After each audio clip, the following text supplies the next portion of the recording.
Saan mamundoon ka? Di ba sabi ni ate mo, nagkakan ka man dati na kay, ano problema? Magsabi kang totoo, be. Di ka man rana pa doon ni mama, magsabi ka ng totoo. Taano ta mamundo ka?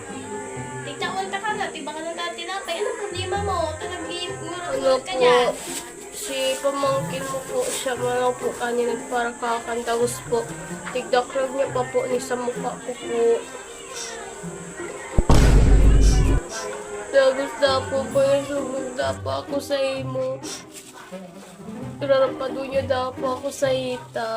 Sigurado ka, tigsabihin ka gato ni ate mo, ano kaya? Madi, Ay, di ka matakot. Takong bahala duman. Pasay mo ka. Tipaling ka ka lang. Grabe na may dito. Nagkatalas niya yung tinapay na dinakal ko. Galit niya manay. Tinabantay ko mga ni siya. Tawag kayo kikibol sa imo. Sige, dyan na lang. Tagugupanan ko yung babaeng iyan. Sa akin, nagpapa-stress ang pakita. Atak, naghali-hali kita. Atak, magayong pati suit ko. Siksi mo pati si ina mo. Stress niya lang ko. Sige, dyan ka lang ha. Nina niya, dyan ka lang. Hindi niya maghali. Sinasabi ko sa inyo.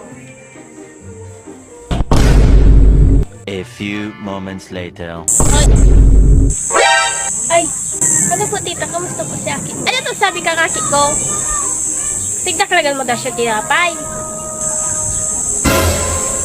Saka ang sabi pa sa kuya, grabe pa tigtaramon, tigsabihan mo pa daw siya kung nagsumbong sa kuya, alalapnitan mo. Isip ko lang lapnitan, tayo kang malalapnitan sa kung Aki ka. Grabe naman ugali mo ni. Di naman tita ka lang Aki. Okay, ngigibon mo sa Aki ko.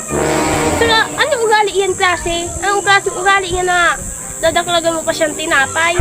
Pinaara-ara mo pa pati daa? Gago! Ano ang Aki ninyo?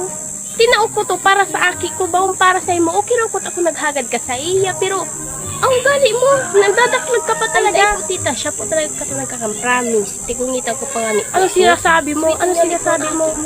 Ano sinasabi mo? Hambugon ang Aki ko, bawang hambugon ang Aki ko.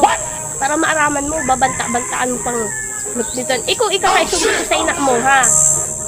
Ugali, ikaw Aki ninyo. Ika na naman, para mga pinabantay, grabe naman tigibo sa Aki ko. Okay lang ko takuntig.